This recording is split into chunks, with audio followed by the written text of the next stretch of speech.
क़यामत के दिन जहन्नुम में सबसे पहले 3 लोग डाले जाएंगे, एक शहीद, एक आलम और एक सखी। क़यामत के दिन सबसे पहले जिन लोगों का हिसाब लिया जाएगा उनमें एक शहीद होगा। उसे लाकर अल्लाह के सामने खड़ा किया जाएगा। अल्लाह उससे उसकी नेमतों के बारे में पूछेगा। वो ने मान लेगा।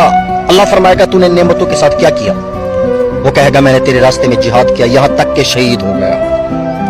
अल्लाह फरमाएगा तू झूठ बोल रहा है, तूने इसलिए लड़ा कि लोग कहें तू बड़ा बहादुर है, और ऐसा कहा भी गया। फिर हुक्म दिया जाएगा इसे मुंह के बल घसीटते हुए जहन्नुम में डाल दिया जाए। फिर एक आलिम और कुरान पढ़ने वाले को बुलाया जाएगा। इसी तरह सवाल और जवाब होगा।